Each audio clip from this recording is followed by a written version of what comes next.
Olá, meus amigos da Verbo Jurídico, sejam todos muito bem-vindos a mais um episódio do Jurisprudência em Pauta, episódio de número 94, comentários ao informativo 1172 da jurisprudência do histórico do Supremo Tribunal Federal.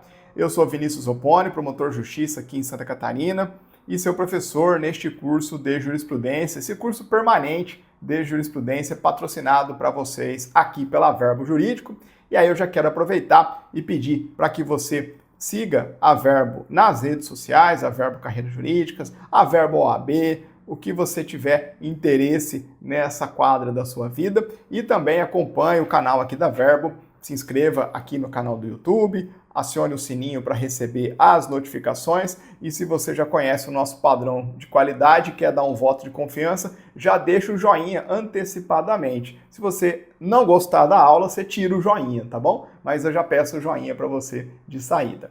Vamos começar a trabalhar, meus amigos? Estou com um setup novo aqui, a gente troca de computador periodicamente, né? E acabei de passar um período considerável configurando essa minha máquina nova. Espero que ela não me decepcione igual a minha velhinha que eu estava tocando as coisas por aqui. Então vamos lá, vamos começar a trabalhar, meus amigos, com mais um episódio do Jurisprudência em Pauta e torcendo para que tudo dê certo, a gente caminha com os avisos paroquiais, redes sociais à disposição de vocês, o @VSOpponi está aqui, o nosso grupo no Telegram também está lá disponível, materiais fresquinhos para vocês, notícias de aulas e uma forma da gente também compartilhar algumas coisas por lá. Fechado? Então, estamos no episódio 94, informativo 1172, um informativo relativamente longo, né, pessoal? Mas de importante mesmo, eu separei 4 julgamentos para vocês. A gente teve aqui um tema de repercussão geral, 5 ADIs, e uma ADPF. A gente tem alguns julgados sobre repartição de competência legislativa, aquelas discussões já conhecidas. Eu vou selecionar apenas um deles para vocês. Os outros acabam sendo temas já repetidos aqui no Jurisprudência em Pauta. Então, os julgados que eu não comentar, você fica à vontade para bater um papo comigo pelo Instagram, se porventura sobrevier alguma dívida, tá bom? Alguma dúvida, para eu não ficar com dívida com vocês. E aí a gente tem 2 julgamentos muito importantes aqui, vocês vão ver, um tema de repercussão geral e uma DPF, bastante importante, temas transversais, por isso que eu vou dar uma limpada nos demais julgados e concentrar em 2 principais julgamentos com vocês. E a gente começa já com um deles, meus caros, o tema 998 da repercussão geral. Tema 998 da repercussão geral. Um julgado relevante, um tema relativamente polêmico, deu um ou outro bate-boca lá, entre aspas, né, discussão entre os ministros do Supremo, um julgado que vai ser útil para sua prova em constitucional, em processo penal, em execução penal. Tema difícil, tema sensível, que eu preciso que você acompanhe o raciocínio aqui das premissas e depois vá comigo passo a passo para o julgamento de mérito da Corte. Fechado? Já vou sensibilizá-los da dificuldade que a gente vai ter aqui no tema 998, trazendo uma situação exemplificativa do problema operacional do dia a dia do chão de fábrica que o Supremo teve que se debruçar. Meus amigos, nós estamos vendo aqui um tema de repercussão geral relativo a visitação em estabelecimentos prisionais e a discussão relativa à possibilidade ou não de revista íntima no visitante. Tema muito difícil, quem já teve a oportunidade, quem já teve o desafio, talvez seja a melhor palavra, de trabalhar em execução penal com estabelecimentos prisionais fechados, no regime fechado, regime semiaberto, sabe da dificuldade logística, operacional que são as visitas que os apenados que estão lá reclusos, em regime fechado ou semiaberto, têm o direito de receber. Há alguns desafios operacionais, de um lado, para permitir esse direito do apenado, que é ter contato com o meio externo por meio da visita, e de outro lado, há o desafio de manter a segurança dentro do estabelecimento prisional, de modo a que as visitações não sejam um instrumento para trazer para dentro da unidade prisional drogas, armas e qualquer outro objeto, produto, substância que fuja daquilo que está autorizado por lei e por regulamento interno da unidade prisional. E aí eu trago para vocês uma situação hipotética, né? Imagina lá que uma irmã de um apenado vai até uma penitenciária para fazer a visita íntima no dia e hora em que é possível essa visita. Visita íntima não, perdão, pessoal, uma visita, né? Visita íntima é apenas na relação de casamento, de união estável, enfim, não é uma questão da irmã, evidentemente. Então vamos lá, a irmã vai fazer a visita a um preso numa penitenciária e no horário determinado, tudo certinho. E aí os policiais penais recebem a denúncia anônima, por exemplo, alguém liga, alguém manda uma mensagem, faz chegar ao setor de inteligência da unidade prisional que aquela mulher, irmã de um apenado, estaria portando droga e tentaria fazer a entrada no estabelecimento a título de visitar o irmão, mas para lhe entregar uma quantidade determinada de droga. Em razão dessa denúncia anônima, é feita uma revista íntima dessa mulher, dessa senhora, e com ela é encontrada droga. Moral da história, prisão em flagrante pelo tráfico de drogas. E aí, meus caros, a gente tem toda uma discussão relativa à licitude ou ilicitude dessa prova decorrente de um flagrante delito em razão de a descoberta da droga ter se dado no contexto de uma revista íntima para o ingresso no estabelecimento prisional. Então, a gente tem que ordenar a discussão. O primeiro ponto de partida, o ponto central, na verdade, é se é possível a realização de revista íntima em pessoa que busca entrar no estabelecimento prisional para visitar um apenado, revista íntima no visitante, e uma vez encontrado se é ou não possível, sendo possível, quais são os limites e em quais casos, e aí, uma vez delineados os limites, a possibilidade dos limites da revista íntima, a gente vai ter na sequência a possibilidade de uma prisão em flagrante e a licitude ou ilicitude da prova decorrente da revista íntima. Então, tudo remonta à possibilidade ou não de revista íntima. Se numa análise um pouco mais assodada, um pouco mais precipitada, a gente tem a inclinação, e eu reconheço isso, a gente tem a inclinação a dizer que, olha, estabelecimento prisional, segurança pública, garantia da ordem dentro do estabelecimento, quem quer pôr o pé lá dentro tem que saber que vai passar por uma revista íntima e é assim mesmo, paciência, precisamos disso, bola que segue, engole o choro e se sujeita à revista íntima. Essa parece uma leitura um pouco óbvia, evidente, mas ela é um pouco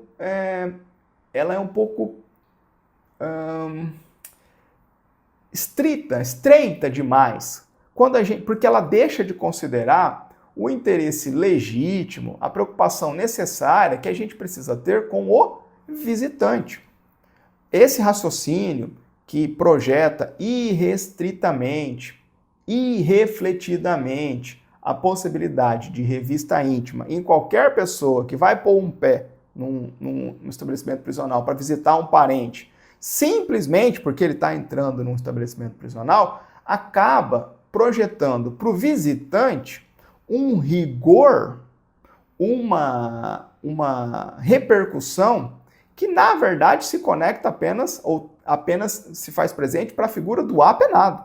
É o apenado que tem que estar sujeito a procedimentos estritos de segurança. É o apenado que tem que ter a sua liberdade e a sua intimidade e privacidade vigiada enquanto está lá recluso. E aí, quando a gente faz uma análise um pouco mais superficial, um pouco mais irrefletida, a gente acaba, ou é possível, né, que pessoas razoáveis extrapolem para a figura do visitante que não foi condenado criminalmente, que está no pleno gozo dos seus direitos fundamentais, como todos nós que não temos eventualmente um parente preso, projeta para essa pessoa um regramento mais rígido, potencialmente violador dos seus direitos fundamentais, pelo simples fato de ele, visitante, querer ter acesso a um parente que foi preso. Uma mãe que quer ver um filho, um pai que quer ver uma filha, um marido que quer ver a esposa, um filho que quer ver a mãe, e enfim. Então veja que essa é uma questão que a gente precisa quebrar. A primeira impressão, que é paciência, tem alguém do seu contato preso, quer ir lá ver, quer ver ele, paciência, engole o choro e se submete à revista. Não é bem assim. Não é bem assim. Num Estado democrático de direito, que tem os direitos fundamentais como uma diretriz para regrar todas as interações do Estado, né? A dimensão objetiva dos direitos fundamentais, a gente precisa ter espaço para discutir a possibilidade ou não da revista íntima em face desse visitante. Será que é legítimo que o Estado projete para todo e qualquer visitante em um estabelecimento prisional que se submeta a uma revista íntima, com todas as problemáticas a ela envolvidas? Então veja que é um problema difícil, é um problema sensível, é um problema que precisa de um pouco de maturação para quebrar o raciocínio ou a constatação ou a posição primeira que vem na mente da maioria das pessoas e conseguir ter a atenção para os direitos fundamentais do visitante, que não podem ser restritos indevidamente, relativizados indevidamente, de modo banal, pelo Estado, simplesmente porque aquele visitante quer visitar, quer ter contato, né, com alguém do seu convívio, um parente, um amigo, enfim, que está preso. E aí se apresenta, meus amigos, diante dessa situação, um típico caso de conflito de bens jurídicos constitucionalmente tutelados. De um lado, evidentemente, nós temos sim a ordem e a segurança públicas no que toca ao regular funcionamento de um estabelecimento prisional, a necessidade de se impedir a entrada de materiais ilícitos, armas, drogas, aparelhos celulares, mas de outro lado a gente tem também bens jurídicos constitucionalmente protegidos no que toca à figura do visitante, a sua dignidade, que é um conceito mais amplo, mas olhando de maneira mais pontual, para a sua intimidade, para a sua honra e para a sua própria imagem. E aí a gente tem que articular, quando eu digo o Supremo Tribunal Federal, teve que articular uma resposta. Em que medida que é possível a revista íntima, se é ou não possível, e sendo possível, em que medida, em quais casos. Como é que o Estado tem que se virar para colocar de pé um funcionamento, um mecanismo, um encaminhamento ali na porta da unidade prisional que coadune, que leve em consideração esses dois valores que estão em jogo. Fechado? E por isso que a grande discussão envolta nesse tema 998 da repercussão geral é a possibilidade ou não de revista íntima vexatória e, como por exemplo, desnudamento e exames invasivos, e qual é a repercussão quando se detecta algo ilícito sendo trazido por um visitante. Então, as questões às vezes aparecem, o problema imediato é ilicitude da prova, considerando-se o que foi encontrado com o visitante. Mas, na verdade, dando uns passos para trás, a discussão maior é em que medida que o Estado pode fazer revista íntima, tá bom? Então, vamos lá, vamos entender. É um problema complexo, ele é discutido mundo afora, e aí, como muita coisa no Brasil, as nossas discussões acabam sendo um pouco enviesadas e por conta da falta de estrutura que a gente padece, né? A falta de estrutura do Estado brasileiro, às vezes, faz vingar e prevalecer algumas práticas que não são as ideais, mas são as únicas possíveis. E aí a gente se acostuma com práticas violadoras de direitos humanos e é isso que o Supremo vai tentar quebrar aqui. Então, veja, o Supremo começa com o seguinte conteúdo. Vamos começar a descascar a decisão do Supremo, que ela tem várias camadas. Vamos começar do núcleo dela. O Supremo diz o seguinte, olha lá. Ponto de partida. Inconstitucionalidade da revista íntima vexatória. Revista íntima com desnudamento, tem que tirar a roupa, ficar pelado, ou com exames corporais invasivos, feitas de modo generalizado, de modo sistemático, é inconstitucional. Então o Supremo já está invertendo a lógica. A regra não pode ser a realização de revistas íntimas vexatórias. Coloca todo mundo que quer entrar na unidade prisional numa fila indiana e bora fazer revista íntima, com desnudamento, com exames corporais invasivos, fazendo isso como prática generalizada, sistemática, o modus operandi para entrar em estabelecimento prisional. Isso não pode. Isso foi tido como inconstitucional pelo Supremo Tribunal Federal, porque viola, primeiro, a dignidade da pessoa humana, artigo 1º, inciso 3º da Constituição Federal, viola também o direito à intimidade, à honra e à imagem do visitante, artigo 5º da Constituição Federal, e também essa prática pode ser tida como um tratamento desumano ou degradante, que também é resguardado, que também é uma barreira de proteção por parte da atuação do Estado. Além dessas previsões constitucionais, a gente tem o Supremo Tribunal Federal amparando essa sua decisão, essa sua conclusão, em diversos tratados internacionais de direitos humanos. Então, o Supremo foi citar aqui a Convenção contra a Tortura da ONU, a Convenção Interamericana também para prevenir e punir a tortura no âmbito da OEA, a Convenção Americana sobre Direitos Humanos, o Pacto Zero Costa Rica. Então, veja que o ponto de partida é o Supremo reconhecendo a inconstitucionalidade dessa prática disseminada, generalizada, sistemática de revistas íntimas vexatórias. Na tela está aí para vocês. Essa corte já decidiu, ao afastar a alegação de lesão à ordem e segurança públicas, que a prática de revista íntima em presídios com a realização de técnicas vexatórias, como eu já exemplifiquei para vocês, desrespeita o princípio da dignidade da pessoa humana. Tal prática, além de ofender os direitos fundamentais previstos na Constituição, também vai de encontro a normas convencionais de proteção dos direitos humanos internalizadas no ordenamento jurídico brasileiro. A gente pode dizer que o Supremo está reconhecendo a inconstitucionalidade dessa prática por violar a Constituição Federal, mas também está reconhecendo a inconvencionalidade destas mesmas práticas por violar um conjunto universo de tratados internacionais de direitos humanos que já foram regularmente subscritos pelo Brasil, todos eles com status de supralegalidade. Ótimo. Então, regra, não vai se admitir a revista íntima mediante técnicas vexatórias em estabelecimentos prisionais. Ok. Portanto, qual é a conclusão desse primeiro ponto? Será que liberou geral, faz fila indiana e toca o barco para dentro? Não, peraí. O Supremo não está reconhecendo a inconstitucionalidade do ato de revistar, da triagem, do exame criterioso da pessoa que busca adentrar no estabelecimento prisional. Porque senão isso seria uma decisão fora do compasso da proporcionalidade e da razoabilidade. A solução proporcional e razoável tem que conciliar ao máximo todos os interesses em jogo.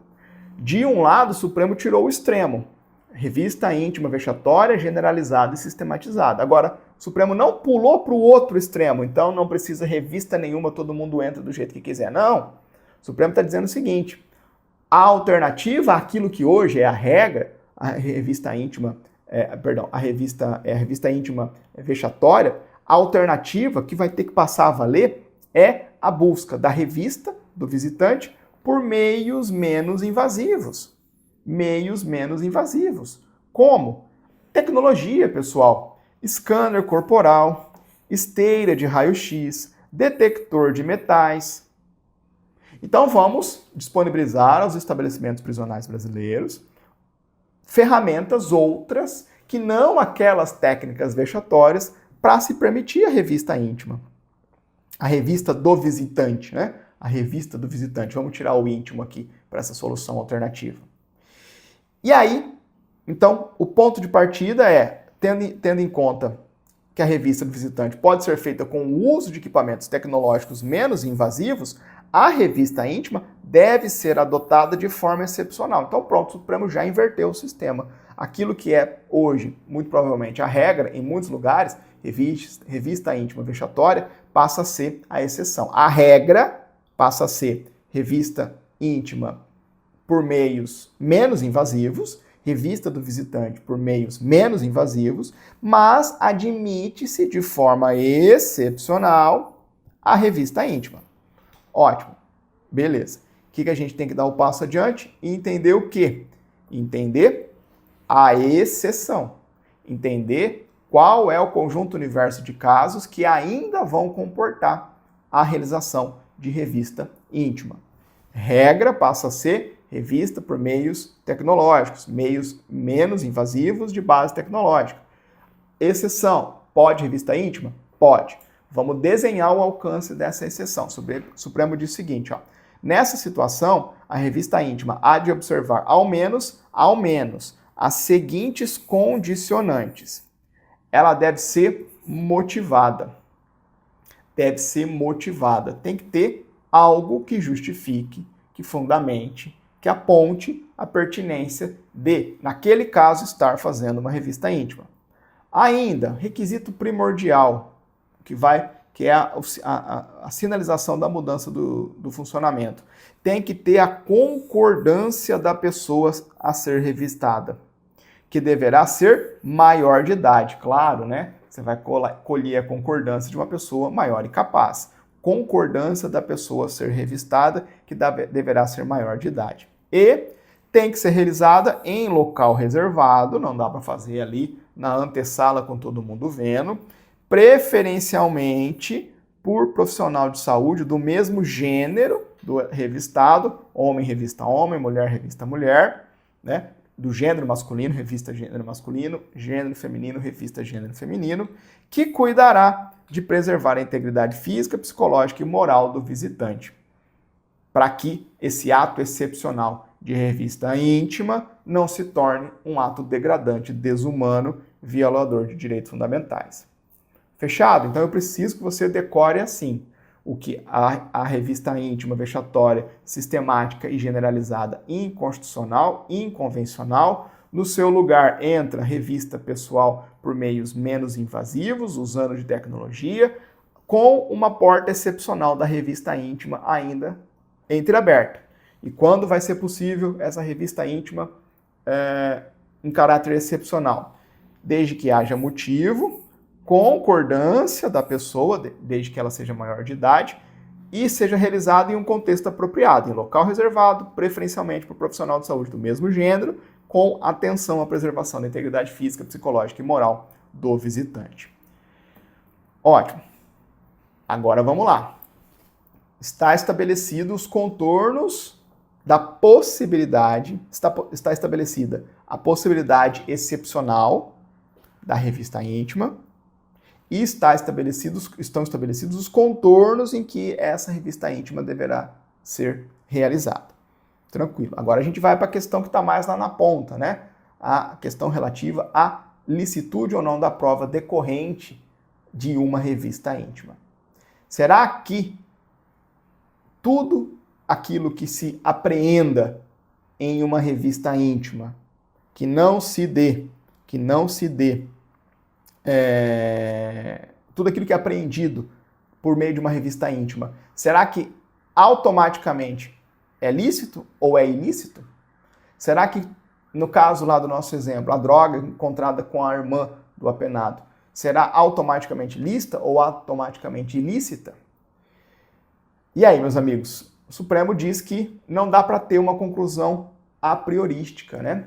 Não dá para ter uma conclusão a priorística. Não dá para eu falar, não, lá na origem foi o quê? Como é que pegaram essa droga? Ah, pegaram em revista íntima. Ah, portanto, é ilícita.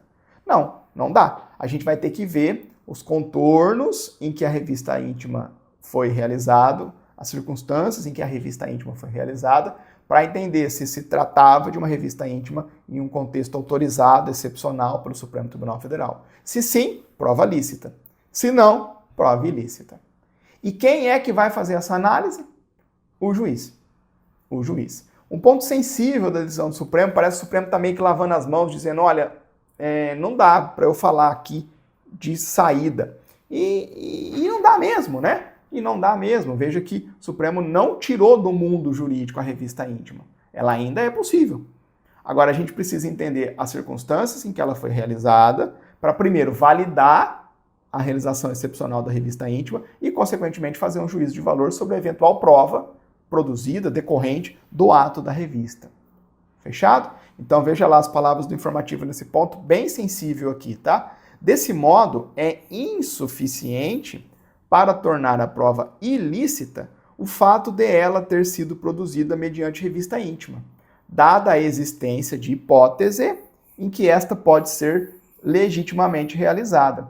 Então não dá para concluir ipso facto, automaticamente, de per si, em todos os casos, nem pela licitude, nem pela licitude, porque a gente viu que, muito embora revista íntima não pode ser mais a prática disseminada, generalizada, sistemática, ela vai ser possível em determinadas circunstâncias. A observância dos parâmetros de adequação deve ser analisada pelo juiz, de acordo com as especificidades de cada caso concreto.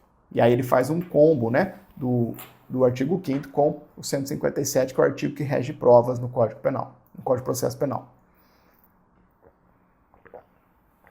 Beleza, tranquilo. Avançando, mais um pouquinho, essa jogada enrolado. O que o Supremo avança aqui para dizer o seguinte? Bom, nós, aqui no Supremo Tribunal Federal, estamos mudando a regra do jogo, estamos invertendo as práticas. Aquilo que era a regra passa a ser exceção. E para as coisas funcionarem, o que o Estado tem que fazer? Tem que providenciar meios tecnológicos para que a regra, que passa a ser revista por meios menos invasivos, seja possibilitada. Então vai ter que disponibilizar o aparelhamento, o aparelho, né, os aparelhos, vai ter que fazer o aparelhamento necessário das penitenciárias. Vai ter que criar protocolos gerais, nacionalmente pré-estabelecidos de revista íntima. Pessoal, isso é um ponto sempre muito sensível, tá? No dia a dia mesmo. Eu, em estabelecimento prisional, como promotor de justiça, não estou mais nessa área já faz um bom tempo, mas eu já fui abordado, já fui indagado algumas vezes pelo diretor da unidade penitenciária, por exemplo, para perguntar, e aí, doutor, a gente está meio perdido aqui sobre quando faz ou não faz a revista íntima.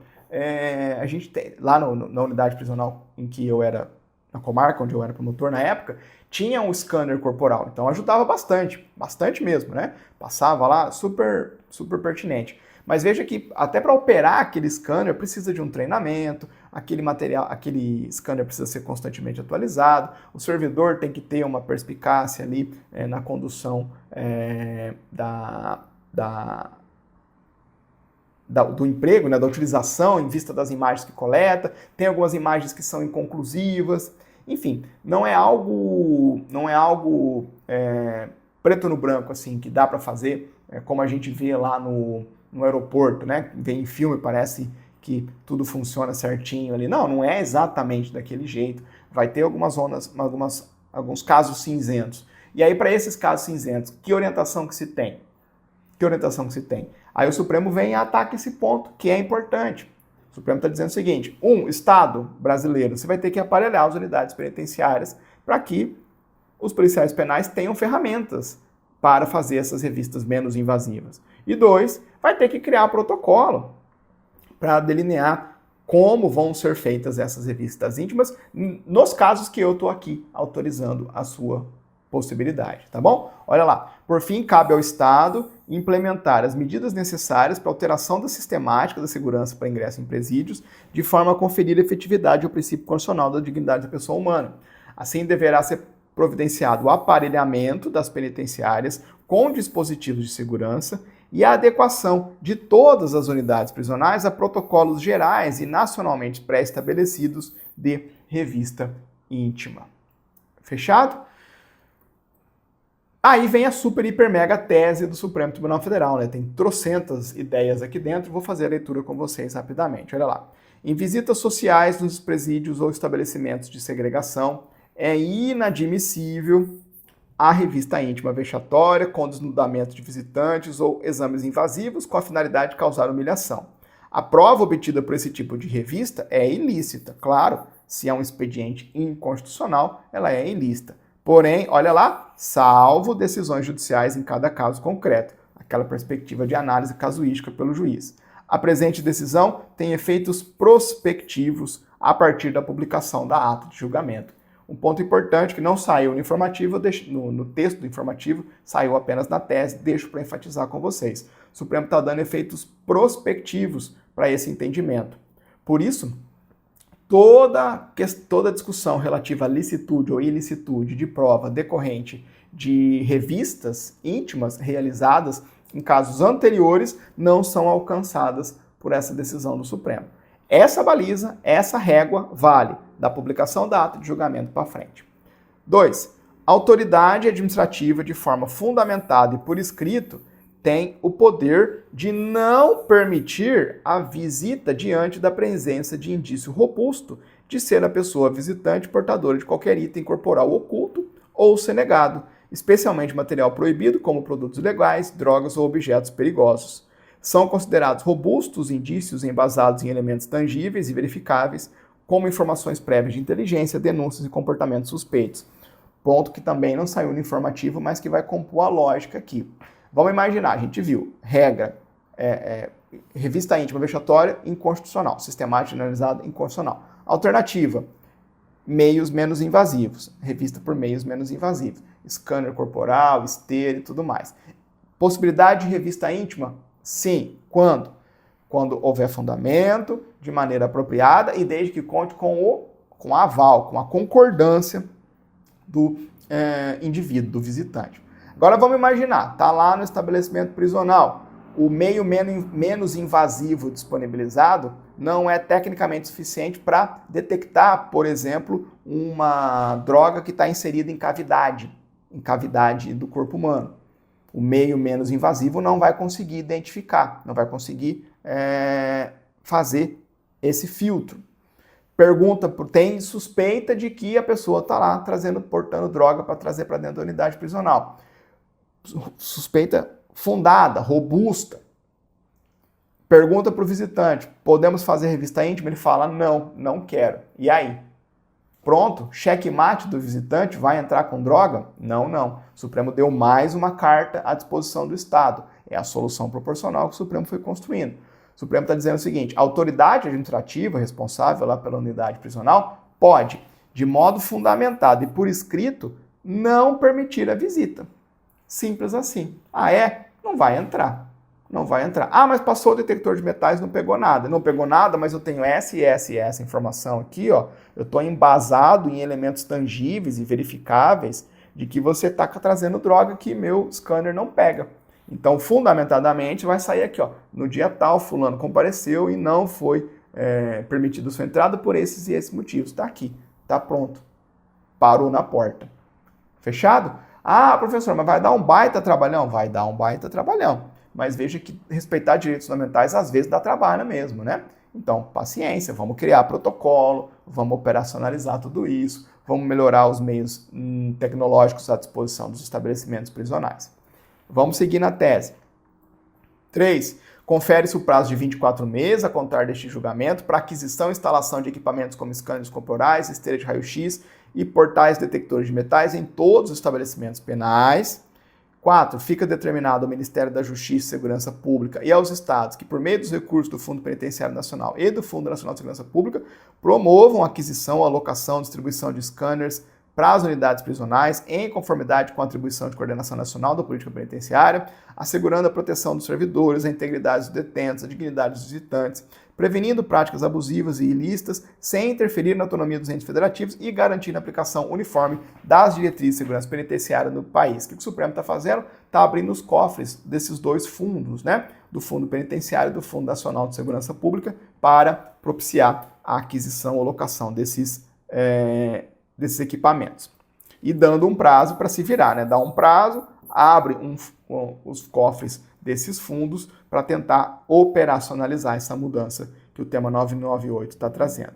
5. Deve os entes federados, no âmbito de suas atribuições, garantir que a aquisição ou locação de scanners corporais para as unidades prisionais esteja contemplado no respectivo planejamento administrativo e orçamentário, com total prioridade na aplicação dos recursos. É importante o Supremo dá um comando para que isso seja considerado na formulação de orçamentos. Tem 24 meses, né? 24 meses são 2 anos, dá para fazer aí no mínimo, um orçamento e meio. Para o orçamento de 26, que já está sendo debatido em LDO, já coloca recurso para viabilizar essa aquisição e implementação para o exercício que vem. Aí vamos lá. Na tese agora, a partir do item 6, a gente vai trabalhar com a excepcionalidade da revista íntima, que ainda é possível em caráter excepcional. Excepcionalmente, na impossibilidade ou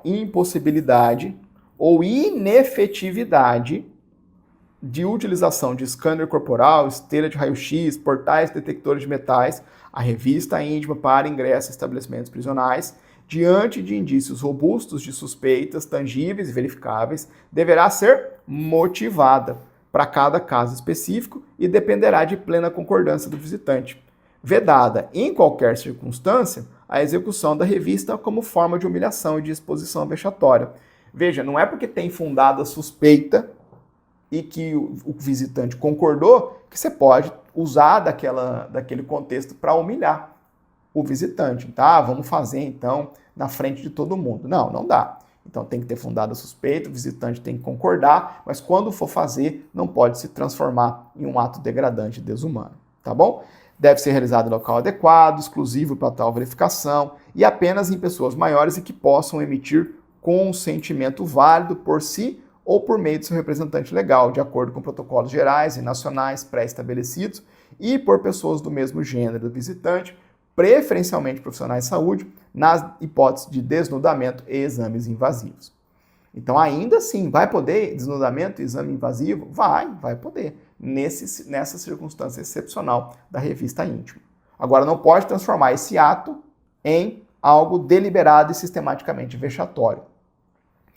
Aí, vamos lá. O Supremo começa a pôr apostos aqui, né? Considerações complementares para frisar essa excepcionalidade e colocar cuidados extras. O excesso ou abuso da realização da revista íntima acarretarão responsabilidade do agente público ou do profissional de saúde habilitado e ilicitude de eventual prova obtida. Então, de novo, a revista íntima em contexto inapropriado e ilicitude da prova. Caso não haja concordância do visitante, e aí, checkmate do visitante? Não. A autoridade administrativa poderá, de forma fundamentada e por escrito, impedir a realização da visita. Aí tá, um dos requisitos para a revista íntima é a concordância, né? Mas tem que ser pessoa maior e capaz, a pessoa tem que estar apta a concordar. E como é que fica a revista íntima em criança, adolescente, pessoa com deficiência, que não pode externar o consentimento válido? Aí tem uma ideia interessante. O Supremo abre uma consideração complementar e diz o seguinte: quando se tratar de criança, adolescente ou pessoa com deficiência intelectual que não possa emitir um consentimento válido, antes da gente cogitar do representante legal suprir esse consentimento, vamos fazer a revista invertida. Você permite que a criança vá lá, tenha contato com o pai e com a mãe, sem revistar a criança, num local reservado, e quando for sair, revista o apenado. Revista o apenado. Não submete a criança, o adolescente, a pessoa com deficiência intelectual a uma revista. Nem que o seu representante, ainda que o seu representante legal consinta, faz a revista invertida. Isso é técnica de acordo com a Proteção Internacional dos Direitos Humanos. A gente tem isso em referências do direito internacional, né? Procedimento de revista em criança, adolescente ou pessoa com deficiência intelectual que não possa emitir consentimento válido será substituída pela revista invertida, direcionada à pessoa a ser visitada. Fechado, pessoal? Tranquilo? Aí fica o resumão para vocês. Ufa, né? Cumprido esse julgado, né, pessoal? Mas acho que ficou bem delineado aí o passo a passo. A lógica do Supremo, a inconstitucionalidade da revista íntima vexatória, sistemática e generalizada, o que o Supremo põe no lugar, revistas por meio menos invasivos, a possibilidade de, diante de fundada suspeita, ou abrir a perspectiva da revista íntima em caráter excepcional, ou, se não houver a concordância, o indeferimento motivado da entrada. As consequências para a prova, a situação específica do dever do Estado aparelhar, o dever dos Estados aparelharem seus estabelecimentos, a criação de protocolos, várias pontas que a gente tem que amarrar no entendimento global para um problema complexo. Problemas simples, problemas difíceis, às vezes têm respostas simples e erradas. A gente estava numa solução de resposta simples e errada, fazer revista íntima generalizada para todo mundo. Então, problemas complexos, às vezes, vão ter respostas complexas. É o que está acontecendo aqui. Vamos para o próximo julgamento, pessoal? Agora vamos dar uma quebrada. Vamos dar uma quebrada aqui. Tem 2 julgados difíceis. Eu vou fazer, fiz um enrolado, agora um pouco mais tranquilo, depois outro enrolado, depois a gente termina com um pouco mais tranquilo. Passa a régua, vamos para 2 ADIs agora, ADIs 7257 e 7251. Julgados importantes para direito constitucional. Um julgado que você pode estudar tanto sob a ótica do poder constituinte, quanto sob a ótica do Estatuto dos Parlamentares. Fechado? Vamos revisar algumas premissas aqui com vocês. Para a gente compreender esse julgamento, meus caros, eu preciso recobrar com vocês alguns fundamentos do federalismo no Brasil, do Estado Federal no Brasil e, consequentemente, da estrutura constitucional do nosso Estado-membro, dos estados em geral, né? Os nossos 26 estados e o DF com aquela figura peculiar que se aproxima também muito dos estados. Nós vivemos em um Estado federal, e uma das marcas da federação é a autonomia dos entes federativos. Os entes federativos no Estado brasileiro são a União, que é o ente federal, o ente nacional, e a gente tem os entes subnacionais, que se desdobram em estados, DF e municípios. A autonomia dos entes federativos, e especificamente dos estados, traz consigo a perspectiva dos estados exercerem diversas capacidades. Então, a autonomia se traduz em algumas capacidades. Uma dessas capacidades é a capacidade de se auto-organizar. O Estado tem a possibilidade de criar a sua organização, estruturar-se, nascer e viver como um ente federativo na fruição dessa autonomia. Essa é uma capacidade de auto-organização. E o ponto importante é que nessa capacidade de auto-organização, ou para vivenciar essa capacidade de auto-organização, a Constituição permitiu que os Estados-membros elaborem as suas próprias constituições. Artigo 25 da Constituição Federal e artigo 11 do ADCT. Então, olha só que bonito que é, né? Uma relação entre federação e poder constituinte. A Constituição Federal adota o federalismo como a nossa forma de Estado. O federalismo traz em si como característica a autonomia. A autonomia tem dentro de si várias capacidades, uma delas é a capacidade de auto-organização. Portanto, o Estado, ente federal, integra a Federação Brasileira, tem autonomia, tem capacidade de auto-organização. E como que ele faz? Qual que é o ponto de partida para essa auto-organização? É a elaboração da sua própria Constituição, da Constituição estadual. Porque a Constituição Federal reconheceu que há a perspectiva de um poder constituinte derivado decorrente. Um poder constituinte derivado decorrente. Um poder constituinte que é derivado do originário, poder constituinte originário forma a Constituição Federal, e esse poder constituinte originário brota, faz nascer alguns filhotes, um filhote para alterar a própria Constituição Federal, um poder constituinte derivado reformador, de alteração da Constituição Federal, mas esse poder constituinte originário também cria um filhote para os estados, o poder constituinte derivado decorrente, por meio do que os Estados-membros vão poder elaborar suas constituições estaduais. E aí as coisas se cruzam, né? A autonomia e capacidade de auto-organização dos Estados-membros e o poder constituinte derivado decorrente se cruza para chegar na figura das constituições estaduais.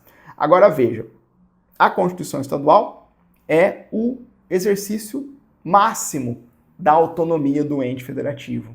Agora veja que autonomia, meus caros, numa federação não significa arbítrio. A autonomia do ente federativo é fazer aquilo que a Constituição permite, é fazer aquilo que se quiser dentro do quadrante que a Constituição Federal conferiu ao ente federativo. Então, dentro do quadrante que a Constituição Federal desenhou, o ente federativo vai poder exercitar sua autonomia, sua capacidade de auto-organização, seu poder constituinte derivado decorrente e elaborar sua Constituição nos termos que entender pertinente. Porém, há limites, né, a essa autonomia. Há limites a essa autonomia extraídos da própria Constituição Federal. Veja que o próprio artigo 25 da Constituição Federal e o artigo 11 lá do ADCT, que são os fundamentos constitucionais da existência de constituições estaduais, prevê que essas constituições estaduais precisam ser pensadas, a auto-organização do Estado precisa se dar observando-se os princípios da Constituição Federal. Então, apesar da autonomia, da capacidade de auto-organização, do poder constituinte derivado decorrente, os estados devem observar balizas que constam da Constituição Federal. E uma das principais balizas extraídas da Constituição Federal como limitação para a autonomia do Estado são as denominadas normas de observância obrigatória. Normas de observância obrigatória da Constituição Federal para os Estados-membros. São conteúdos da Constituição Federal que vão ter que ser preservados pelo Estado-membro. E esses conteúdos se explicam basicamente pela lógica do princípio da simetria. Simetria e autonomia são duas coisas que são faces da mesma moeda. De um lado, a autonomia, de outro lado, a simetria. O que a simetria orienta? A simetria, numa federação, orienta que alguns aspectos da organização dos entes federativos, de todos os entes federativos, independentemente do nível, tem que ser semelhante. O princípio da simetria exige que algumas coisas que a Constituição Federal previu para organizar a União, algumas balizas que a Constituição Federal previu para organizar a União, vão ter que ser balizas para organizar o Estado, o DF e os municípios. A principal fonte para extrair normas de observância obrigatória por conta da simetria são as relações entre os poderes. O princípio da separação dos poderes e o desenho dos poderes da República aqui no Brasil acabam sendo uma grande fonte para a identificação de normas de observância obrigatória. Então, as dinâmicas, o desenho dado para a Constituição Federal, para o Executivo da União, Judiciário da União e Legislativo da União, acabam sendo, por simetria, normas de observância obrigatória para que os Estados-membros façam um desenho do seu Executivo, do seu Legislativo, do seu Judiciário. E os municípios, do seu Executivo, do seu Legislativo, porque o município não tem Judiciário. Tá claro, pessoal? Esse ponto é muito importante, eu já falei sobre ele várias vezes aqui no Jurisprudência em Pauta, né? A gente tem que ter a noção de autonomia dos entes federativos, mas a gente tem que pincelar essa autonomia com a simetria, primordialmente por meio das normas de observância obrigatória, que orbitam centralmente a lógica, a construção dos poderes, da separação dos poderes e a feição dos poderes. Imagina, por que precisa disso? Senão a Federação Brasileira seria uma bagunça. Imagina um judiciário da União com uma cara, um judiciário no Estado com outra, ou um legislativo que trabalha de um jeito na União, trabalha de outro no Estado e trabalha de um outro nos municípios. Não dá. Então a simetria é aquilo que é necessário para manter uma coerência de funcionalidade no Estado brasileiro, em todos os seus níveis da federação. Tranquilo? Vamos caminhar mais um pouquinho aqui nas premissas. Primeira premissa, questão de poder constituinte derivado reformador, poder constituinte derivado decorrente, constituições estaduais, ou autonomia, capacidade de auto-organização, constituições estaduais. Os dois conceitos, os dois caminhos fazem chegar nas constituições estaduais. Primeira premissa na mesa, segundo bloco de premissas que eu quero trabalhar com vocês. Estatuto dos parlamentares. Os parlamentares federais, deputados federais e senadores, têm todo um regramento previsto no texto constitucional, na Constituição Federal de 88. É uma forma de garantir aos parlamentares federais um regramento específico em razão da relevância das funções por eles exercidas. E aí, um dos pontos versados no Estatuto dos Parlamentares Federais diz respeito à convocação de suplentes. A gente sabe, já falei isso para vocês algumas vezes, que a gente tem os parlamentares eleitos primordialmente pelo sistema proporcional, os senadores é pelo sistema majoritário, mas mesmo os senadores vêm com suplentes. Então eles vão lá, ocupam o cargo eletivo, mas vai ter uma espécie de banco de reserva, de modo que se um titular, um ocupante de um mandato eletivo sair, alguém vem em seu lugar, né? Alguém vem em seu lugar, esse banco de reserva são os suplentes. E a Constituição Federal cuida desse ponto, cuida sobre a convocação de suplentes. Convocação de suplentes. E tem esses suplentes podem vir a título definitivo, quando, por exemplo, um parlamentar morre, ele vai lá ocupar a vaga a título definitivo, mas pode haver também uma suplência em caráter temporário, Exemplo, o senador assumiu um cargo de ministro. O suplente vai, ocupa o cargo de senador, enquanto o titular está lá como ministro. Se ele voltar, o suplente sai. Agora, se for um caso de óbito, por exemplo, renúncia, o suplente vem em caráter definitivo.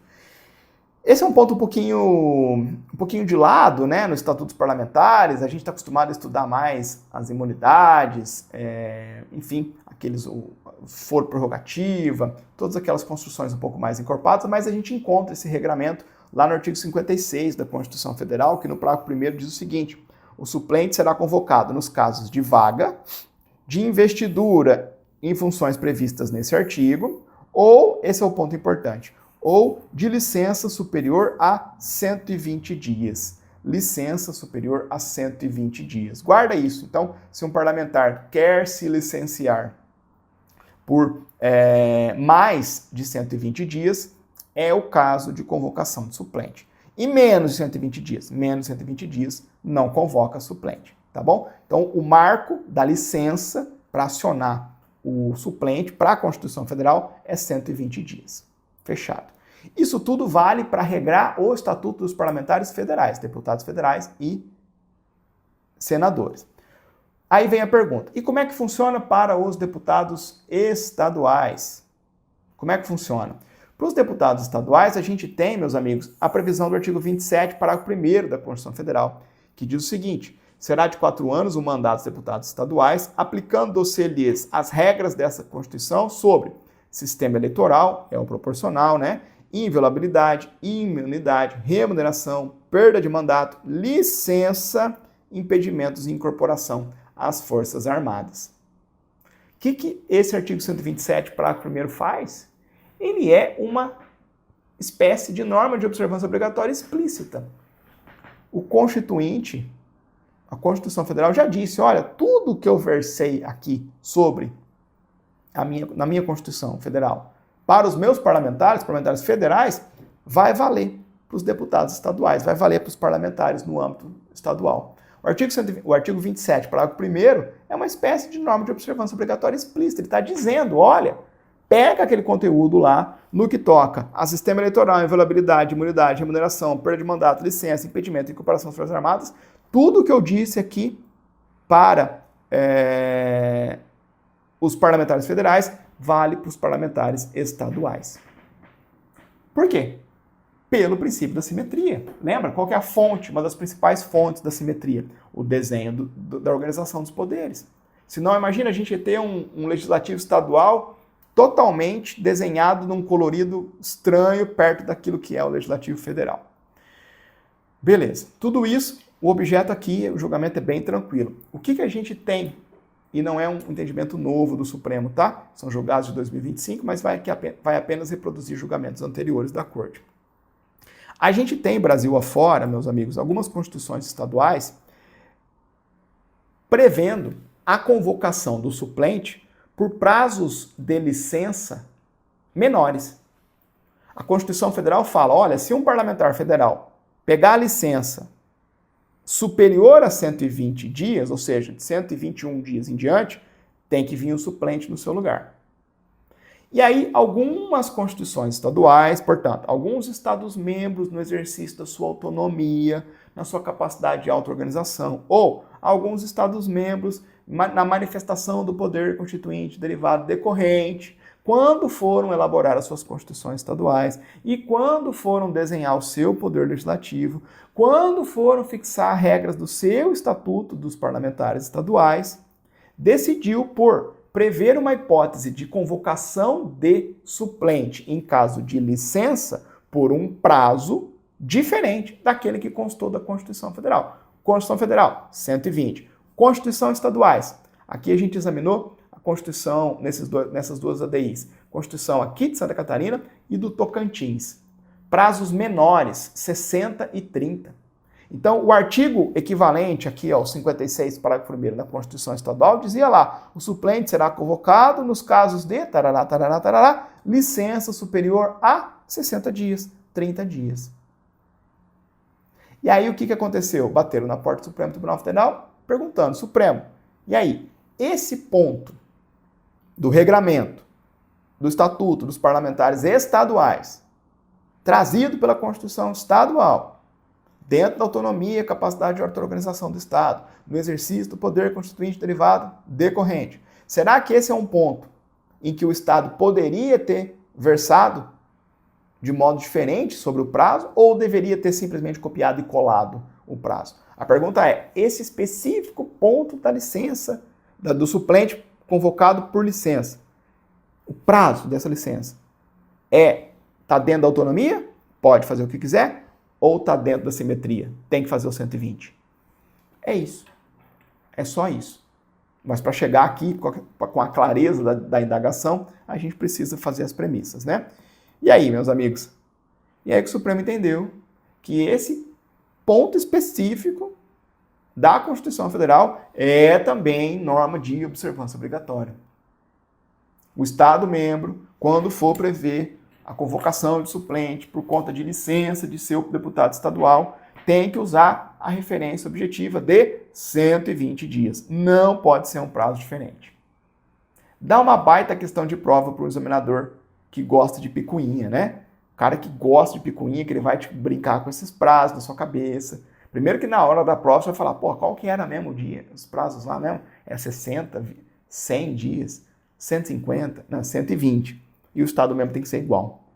Fechado? Vou fazer a leitura aqui rapidamente para vocês. Na verdade, não, vou fazer mais rápido ainda. Vou só para ir só para o desfecho. Olha lá, para o resumo. Ó. É inconstitucional, pois afronta os princípios democráticos, soberania popular e simetria, norma estadual que estabelece, para fins de convocação de suplente, prazo de afastamento ou licença de deputado distinto daquele previsto na Constituição Federal, distinto de 120 dias, previsto lá no artigo 56, parágrafo 1º. Supremo, eu não vou ler, pessoal, porque de fato é bem só isso que eu já havia antecipado, né? Olha lá, ele vai falar do 120, vai olhar para o 120, para o 27, parágrafo 1º, ele vai dizer o seguinte, o Supremo reconhece, de fato, o 127, parágrafo 1º, não fala de maneira explícita, textual, que tem que usar os 120 dias. Mas, de todo modo, a gente tem que entender que vale aqui o princípio da simetria. Né? Vale aqui o princípio da simetria. Então, por quê? Porque é um ponto sensível para o desenho do poder legislativo. Imagina se a gente permitir aí um parlamentar de um estado se afasta por 30 dias, vem suplente. No estado vizinho é 60 dias. No estado de baixo é 120, igual à Constituição. No estado mais ao norte é 48 dias. Não dá. O acionamento de um suplente, meus amigos, é algo que excepciona o resultado do sistema proporcional e, portanto, do sistema eleitoral.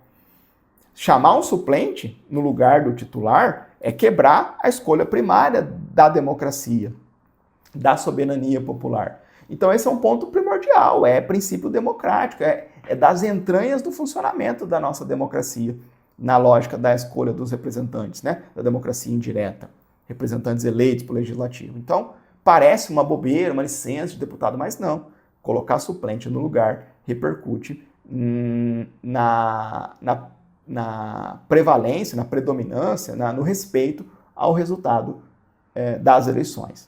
Né? Então, olha lá, Constituição de Santa Catarina, 60 dias, Tocantins, 30 dias, inconstitucionalidade dessas disposições. Fechado? Então, 120 dias é o prazo para todo mundo. Vamos caminhar agora, meus amigos. Esse é o segundo julgado. Vimos 2 julgados, vamos para o terceiro. Esse terceiro é o segundo puxado, né, desse informativo, a DPF 635.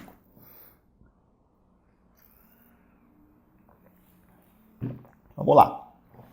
A DPF 635, julgado muito importante, mas muito importante para direito constitucional, para direitos humanos.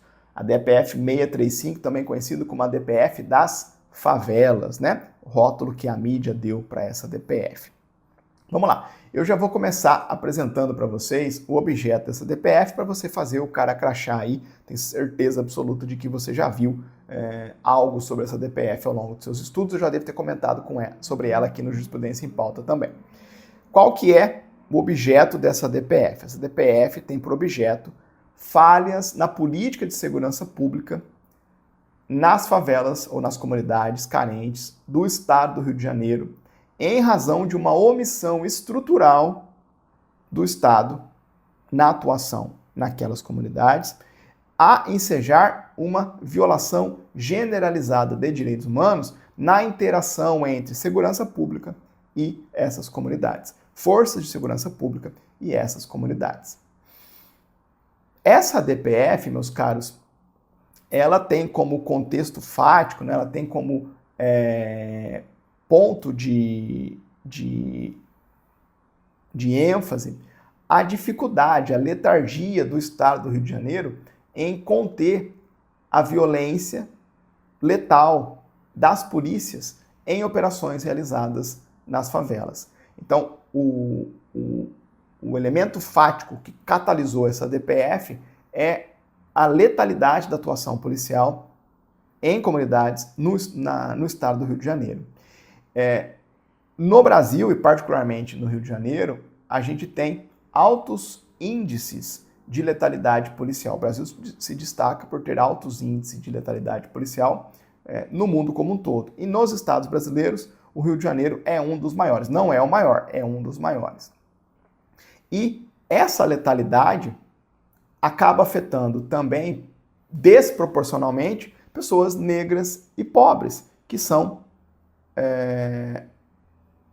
a população dessas comunidades no estado do Rio de Janeiro, né? Em geral, quem reside em uma periferia, uma comunidade pobre, uma favela, em geral, por conta da realidade da sociedade brasileira, são pessoas pobres e uma parcela expressiva de pessoas negras. Então, é uma interação que o Estado brasileiro, ou que o Estado brasileiro no Rio de Janeiro mantém com a sociedade, que afeta desproporcionalmente alguns segmentos da sociedade, que são a população negra e pobre.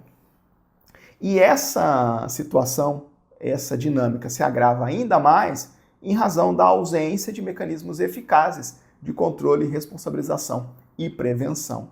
E por isso que esse é o grande contexto da ação, a letalidade da atuação policial nessas comunidades e a ausência de mecanismos eficientes para controlar, responsabilizar e prevenir essas dinâmicas. E isso levou a um problema de ordem estrutural no estado do Rio de Janeiro.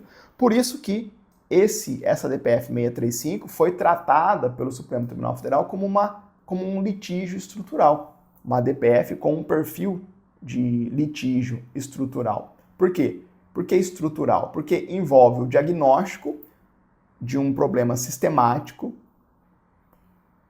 e a sua solução vai demandar um planejamento institucional, monitoramento de políticas públicas, buscando transformar as práticas daquela corporação, das corporações policiais, na dinâmica com essas comunidades.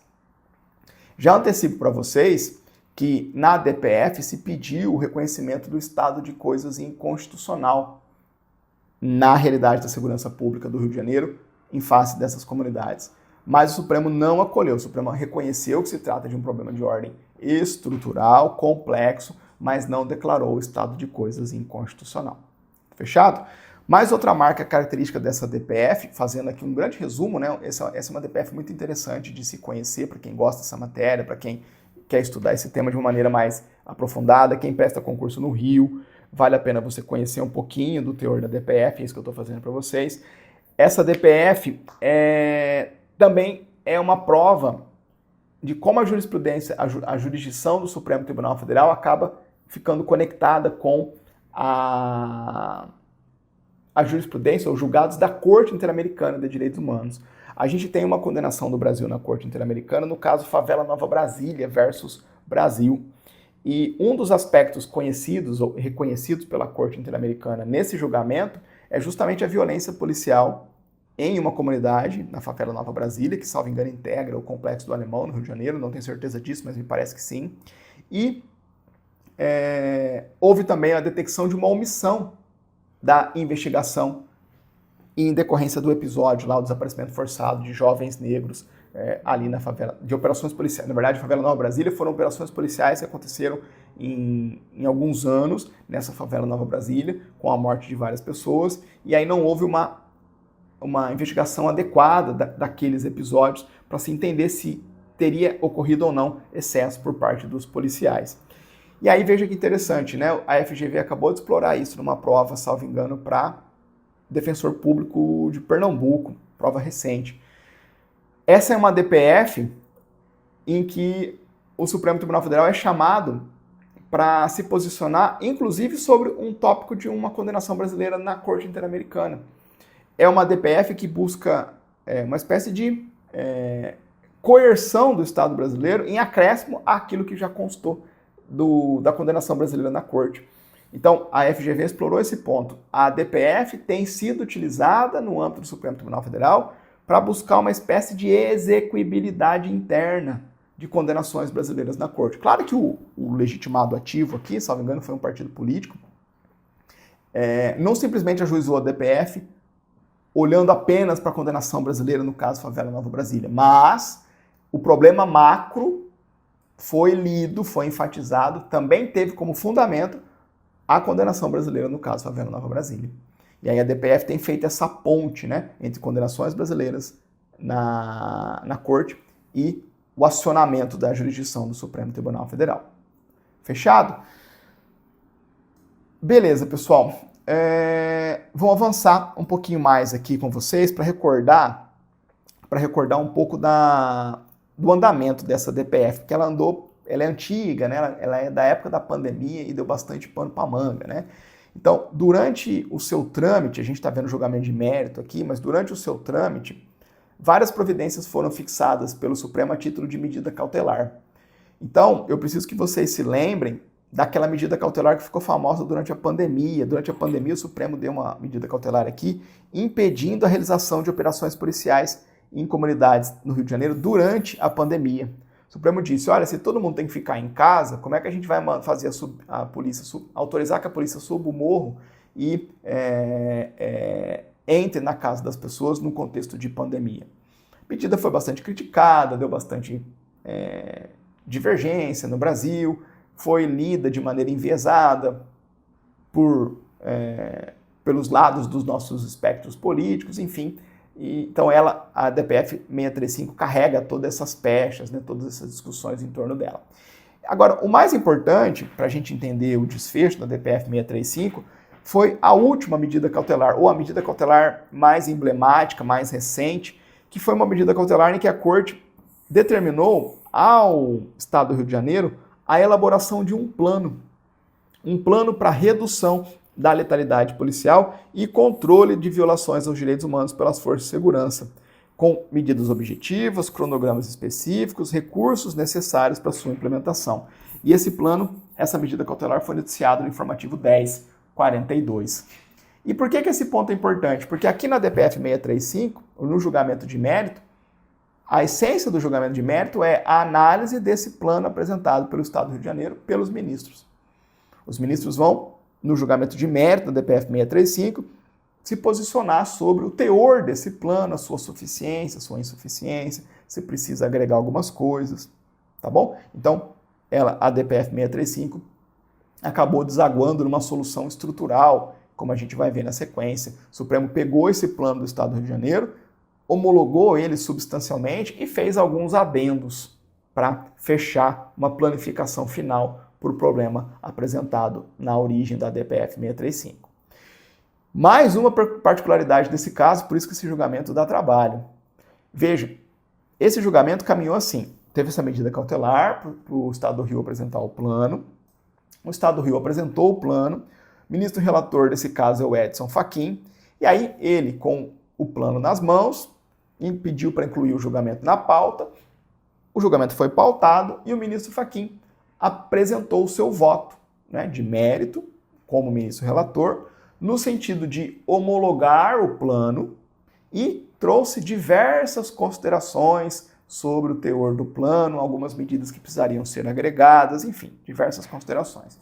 E aí, o ministro Roberto Barroso, primordialmente ele, né, presidente, na condição de presidente, sugestionou para os ministros da Corte a apresentação de um voto per curiam. E isso é algo 100% novo, inédito no histórico da Corte. No Supremo Tribunal Federal, a gente tem os votos isolados, os votos dos ministros, né?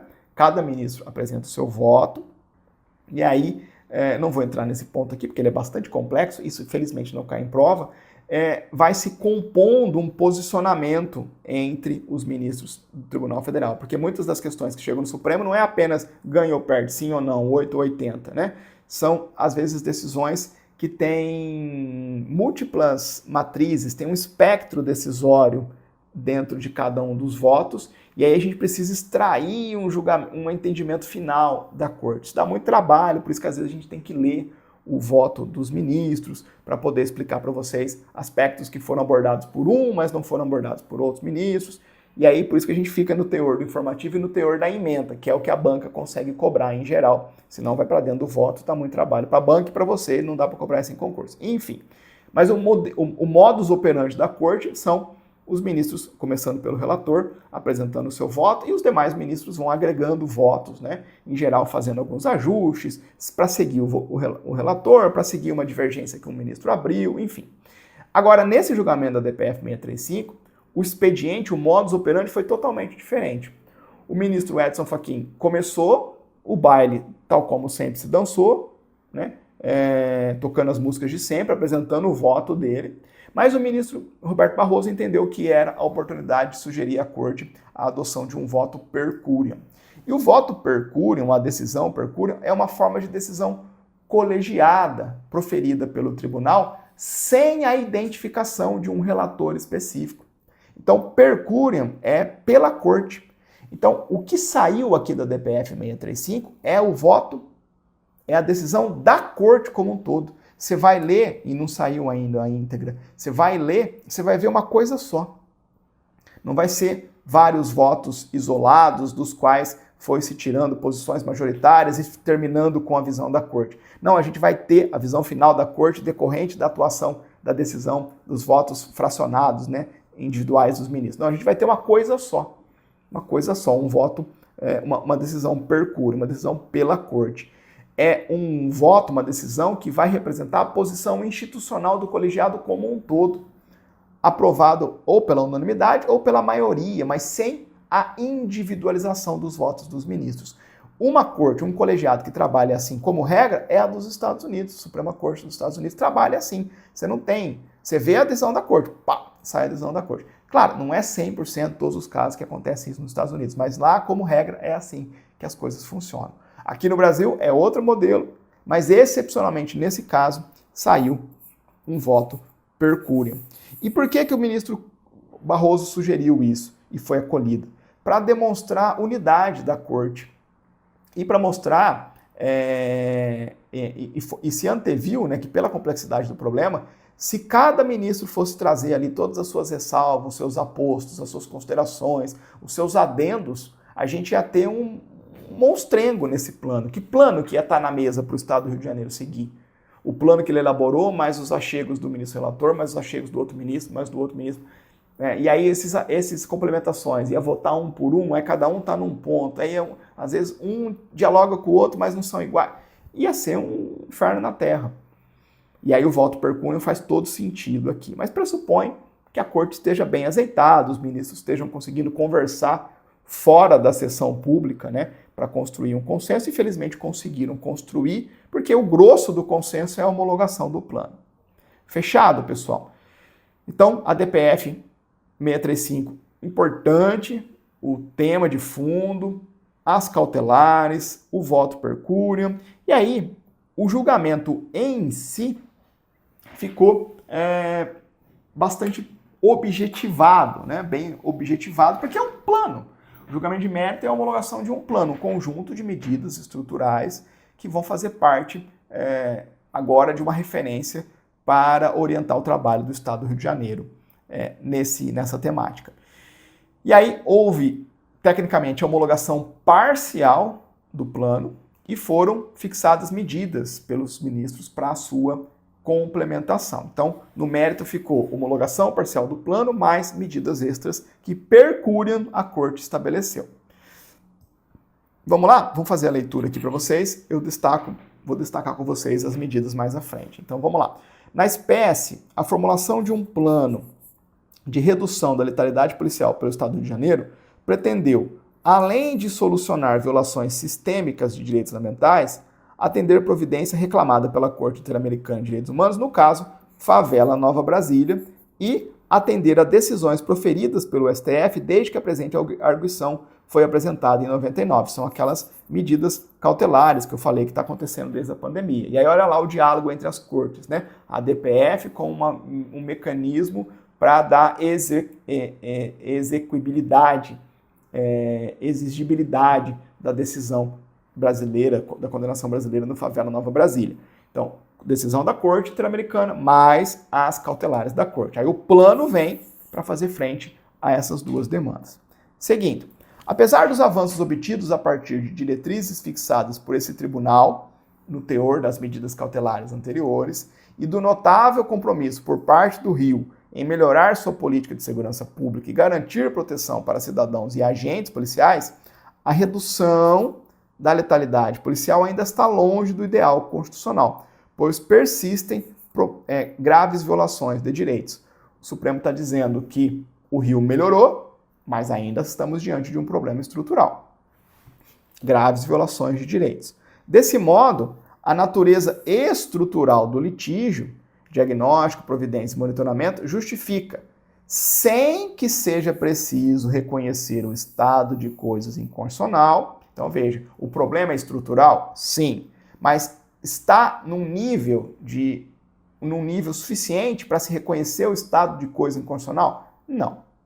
Então é um problema estrutural, é um litígio estrutural, mas não ao nível de um estado de coisas inconstitucional. Mas se é problema estrutural, a solução também é de ordem estrutural. Então, desse modo, a natureza estrutural do litígio, sem que seja preciso, contudo, reconhecer o estado de coisa inconstitucional, a atuação dessa Corte, a fim de que medidas necessárias para aprimorar a política de segurança pública do Estado do Rio não só sejam adotadas, mas funcionem adequadamente em consonância com os ditames constitucionais e com os tratados internacionais de direitos humanos dos quais o Brasil é signatário. Com base nesses e em outros entendimentos, o plenário, em voto conjunto, voto per curiam, homologou parcialmente o plano de redução da letalidade policial apresentado pelo Estado do Rio e determinou a adoção de diversas medidas para sua complementação. Entre elas, aí vamos lá, isso aqui que vai ser útil para a prova, além do que eu já falei anteriormente. Quais foram as principais medidas adotadas pela Corte? Primeiro, instauração de inquérito policial pela PF para apuração de indícios concretos de crimes com repercussão interestadual e internacional. Essa é uma competência que a PF já tem por força de lei. A PF não instaura inquérito policial apenas e exclusivamente para apurar crimes de competência da Justiça Federal. A PF também pode instaurar inquérito policial para apurar crime que tenha repercussão interestadual e internacional, que exijam repressão uniforme, bem como de graves violações de direitos humanos, especificamente para a identificação das organizações criminosas, suas lideranças e modus operandi, determinando a União que garanta o incremento necessário da capacidade orçamentária da Polícia Federal. Então, projetou para o âmbito da Polícia Federal uma atuação de investigação desse recorte, né, da realidade ali nas comunidades do Rio de Janeiro. 2. Elaboração, faz parte do plano, de um plano de reocupação territorial de áreas sob domínio de organizações criminosas, com o escopo, a finalidade de viabilizar a presença do poder público de forma permanente. Tem espaços territoriais no Rio que ninguém entra, nem mesmo a polícia, a polícia só entra com operações gigantescas. Então tem que haver um plano de reocupação territorial para que o Estado, né, o poder público, esteja lá presente de maneira permanente. Outro ponto importante, inclusão de novos indicadores de uso excessivo da força e publicização de dados desagregados sobre ocorrência com morte de civis e de policiais. Dados desagregados é de modo a gente saber quem morreu na operação, né? Morreu civil, morreu policial. Dados desagregados. Morte em confronto. Confronto policial, tantos óbitos. Não, tem que saber, de maneira desagregada você conseguir identificar esses números. E aí, o problema com o levantamento, política pública, né? Com o levantamento desses dados, com a clareza na produção, na coleta e produção e publicidade desses dados relativos ao uso excessivo da força. Próximo, adoção de condutas específicas em casos de operação que resultem em morte, com a preservação do local até a chegada do delegado de polícia, comunicação imediata ao MP das ocorrências e atuação do delegado de polícia, da polícia técnica e das corregedorias das polícias. Então, uma padronização do que deve ser feito quando em uma operação ou de uma operação resultar morte. Então, isolamento do local, comunicação ao MP e atuação da delegacia de polícia, polícia técnica e corregedoria das polícias. Criação de um programa de assistência à saúde mental dos profissionais de segurança pública. Veja que o plano ele é global, transversal, olha também para a difícil realidade do servidor de segurança pública, dos integrantes das forças policiais. Regulamentação da presença obrigatória de ambulâncias nas operações policiais. Observação das diretrizes específicas para a realização de operações próximas às escolas e hospitais e fortalecimento da autonomia das perícias criminais. Beleza? Olha lá, presta atenção agora para algumas coisas que não constam literalmente da decisão e outras que constam literalmente da decisão, mas que não saíram no informativo. Vou dar alguns destaques complementares com vocês para além daquilo que está na literalidade do informativo que a gente acabou de ler. Então vamos lá. O que não tem na decisão do Supremo? O Supremo não reconheceu o estado de coisas inconstitucional. Ele reconheceu que é um problema estrutural, mas identificou, por parte do Estado do Rio de Janeiro, guarda essa expressão, um compromisso significativo do Estado do Rio de Janeiro no enfrentamento do problema. Então, guarda isso. O pleito era um estado de coisas inconstitucional. O Supremo não reconheceu o estado de coisa inconstitucional, reconheceu que é um problema estrutural, que demanda uma resposta estrutural, mas não é estado de coisas inconstitucional. Por que não? Porque, ao longo da tramitação da DPF, o Supremo identificou no Estado do Rio um compromisso significativo, essa expressão é muito importante, vai cair na sua prova, um compromisso significativo do Estado do Rio no enfrentamento do problema. Ele está enfrentando, inclusive por meio do plano. Então, primeiro apontamento. Segundo aspecto, o Supremo não limitou o uso de helicópteros em operações policiais. Esse foi um ponto que foi pedido na DPF, mas o Supremo não limitou o uso de helicópteros. Não trouxe uma decisão preto no branco dizendo não pode. O Supremo disse que essa é uma análise que tem que ficar a cargo das forças policiais, decisões pautadas na proporcionalidade, mas não há uma vedação irrestrita ao uso de helicópteros. Ótimo.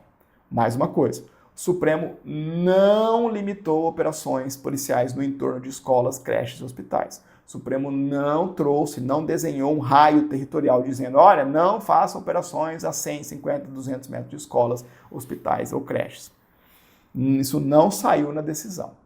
O que saiu na decisão foi uma determinação para que se tenha uma observância mais rigorosa, mais estrita de proporcionalidade quando a operação for ganhar vida ou for avançar para os horários de entrada e saída, especialmente de escolas e creches, por conta de alguns episódios absolutamente tristes, né, de crianças e adolescentes mortos nessas trocas de tiro entre policiais e bandidos.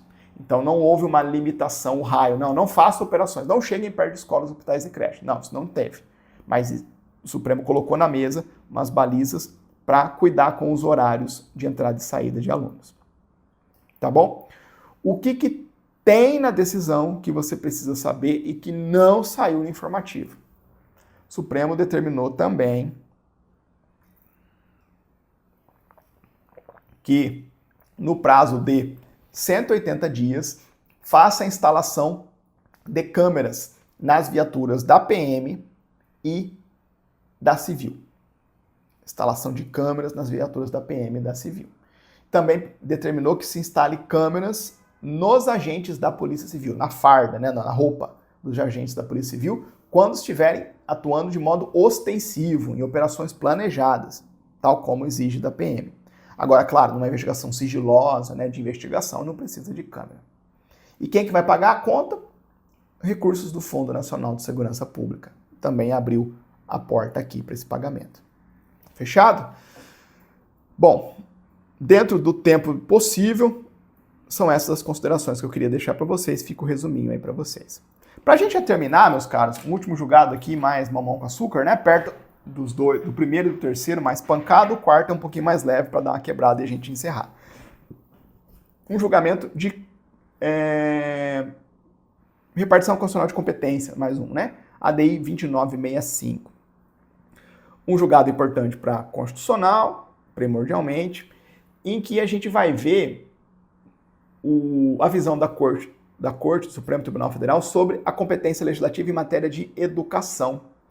É um dos temas, é uma das matérias, meus amigos, que figura de um jeito diferente dentro da repartição constitucional de competência. Já falei sobre isso algumas vezes, vale a pena enfatizar. A gente sabe que educação é uma matéria que se faz presente tanto no artigo 22 da Constituição Federal, competência legislativa privativa da União, como no artigo 24, competência legislativa concorrente de União, Estados e DF. E municípios também, conjugadamente com o artigo 30. Isso gera um certo ruído, né? Porque não é algo comum. Veja, sob o ponto de vista do artigo 22, a União tem uma competência legislativa privativa para legislar sobre diretrizes e bases da educação nacional. Então, a educação nacional, no que toca a diretrizes e bases, competência privativa da União. Porém, lá no artigo 24, competência legislativa concorrente, União, Estados e DF vão poder legislar sobre educação. E aí é um regramento diferente, né? É um regramento diferente, em que a gente tem uma mesma matéria desdobrada em dois róis de competência, em duas regras de competência que aparentemente não deveriam dialogar entre si. De todo modo, na prática, o que a gente tem é a União fixando normas gerais sobre a educação nacional, traduzida em diretrizes e bases, com base no artigo 22 e também no artigo 24, parágrafo 1º, que fala lá a União, aqui no artigo 24, legisla para fixar normas gerais. E os estados, DF e municípios, vão fazer a sua legislação suplementar, respeitando a legislação nacional e complementando a legislação sua, regional, no âmbito do estado, né, no caso, para agregar, atender às suas particularidades. E para fechar essa competência em matéria de educação, a gente pode trazer à tona também o artigo 211 da Constituição Federal, que vai falar sobre sistemas de ensino. O ensino é um dos principais instrumentos para se viabilizar a educação. E os sistemas de ensino vão ser organizados em regime de colaboração entre todos os entes federativos. União, Estados, DF e municípios. Fechado? E todo esse regramento sobre educação acaba gerando alguns ruídos entre os entes federativos no que toca ao exercício dessa competência legislativa. Em geral, esses ruídos aparecem no teor de leis estaduais. Até que ponto o legislador estadual pode ir ao versar sobre educação sem invadir a competência legislativa da União, seja com base no artigo 22, diretrizes e bases da educação nacional, seja com base no 24, normas gerais sobre educação, que acabam sendo ideias muito próximas, né? Até onde que a lei estadual pode ir? E diante desse problema constitucional, a gente tem um conjunto de julgados do Supremo, em que a gente vai vendo o Supremo casuisticamente dizendo, ó, legislador estadual, aqui você podia, legislou bem. Aqui não, foi demais. E nessa DI 2965 a gente vai ter isso.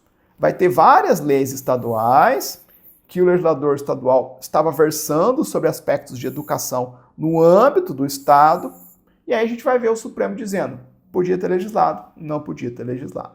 Aqui, grosso modo, todos os pontos levantados o Supremo validou, tá? Eu só quero enfatizar quais são esses pontos. Por uma questão de prova FGV lá, né, no enunciado malucão, ele põe uma dessas questiúnculas, desses pontos específicos de educação, atribui numa legislação estadual e vai te perguntar se o Estado fez bem em fazê-lo, em legislar, se podia ou não.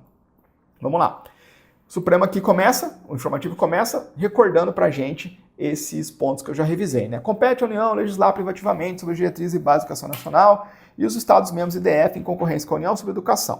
No âmbito dessa competência concorrente, o ente federal deve estabelecer normas gerais, de modo a preservar a competência residual dos demais entes para editar normas suplementares. Até aqui é só o arroz com feijão do 22 e 24 que eu já trouxe para vocês. Agora, olha só que interessante. Como é que a União exercitou essa sua competência em matéria de educação? Ela exercitou primordialmente por meio da LDB, a Lei de Diretrizes e Bases da Educação Nacional, a Lei 9394, né?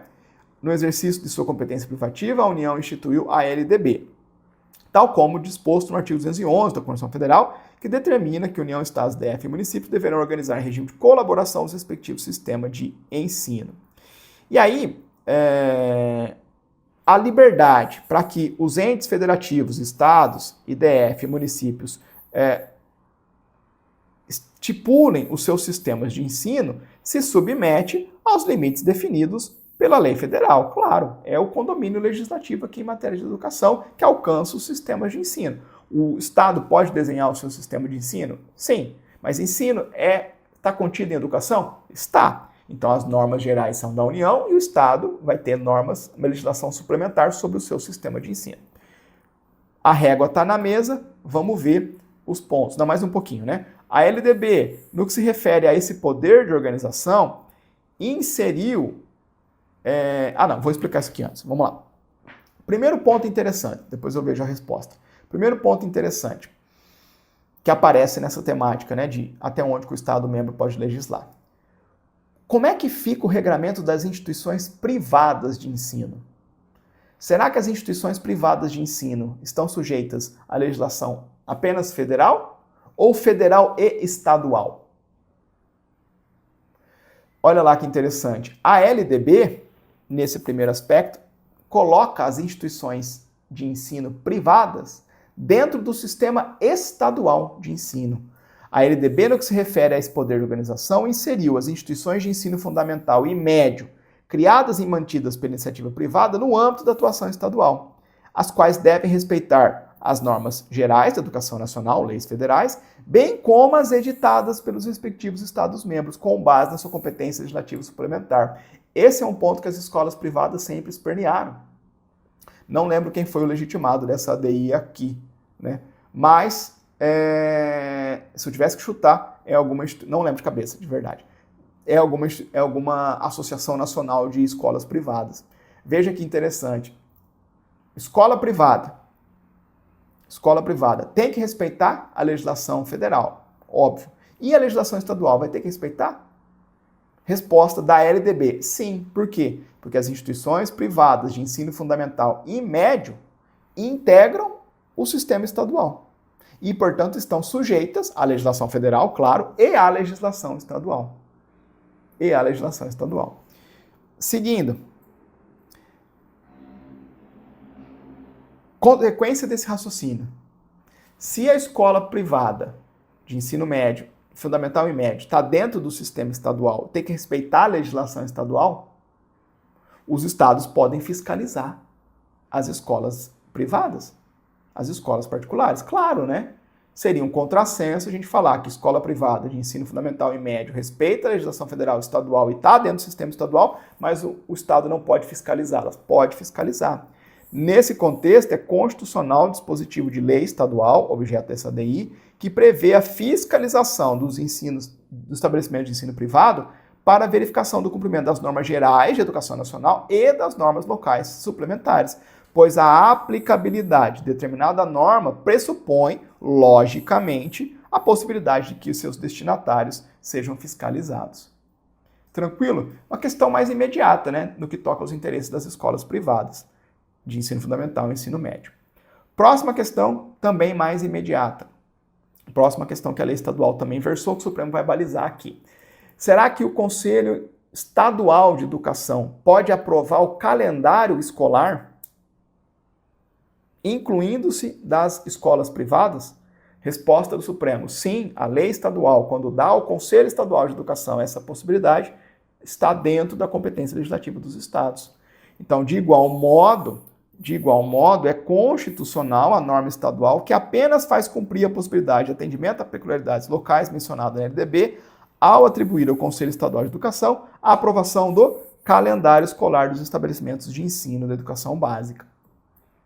Lei estadual, mais um ponto. Será que lei estadual pode fixar número máximo de alunos em sala de aula? E esse número máximo pode balizar, inclusive, escolas particulares? Esse outro ponto, né, da pauta das escolas particulares. Não, vamos deixar a União regular isso para a gente, que aí concentra o lobby lá só no Ministério da Educação. E não está sujeito ao regulamento Estado a Estado, essas grandes redes, por exemplo, escolas privadas. O Supremo diz, também pode. Esse é outro aspecto da legislação de educação, de sistema de ensino, que os estados têm competência legislativa suplementar.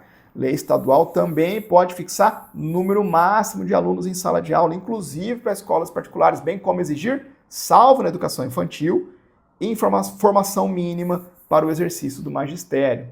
E aí, com base nesses e em outros entendimentos, o Supremo vai e julga ali uma porrada de dispositivos, né, de uma lei complementar lá do estado de Goiás. Não vou entrar nos demais considerandos, porque nosso tempo acabou e os demais pontos são muito específicos, não vejo sendo explorados em prova. Fechado? Aí fica o resumo para vocês.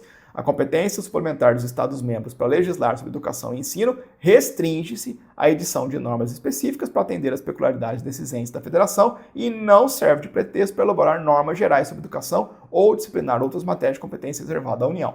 Ótimo, resumo é bom, né? É uma ideia mãe, mas aquelas questõezinhas, né, batidinhas, a gente tem que ver dentro do informativo, né? Eu enfatizei as principais questões mais operacionais, mais concretas, para uma eventual questão de prova problematizada, né? Que fala lá, no estado alfa, o estado baixou uma lei determinando o número máximo de alunos de escola particular. Aí como é que você sabe isso? Só olhando para o restante do informativo, para o detalhamento. Fechado, pessoal? Um pouco tumultuado esse informativo, eu reconheço. A gente tem que fazer um exercício de síntese, né? Bastante profundo para questões complexas, especialmente no jogado 1 e no jogado 3, mas creio que a gente cumpriu com a nossa função aqui. Tá bom? Foi um prazer estar com vocês, meus caros, em mais um encontro do Jurisprudência em Pauta. A gente se vê semana que vem, se Deus quiser. Forte abraço a todos, bons estudos e até a próxima.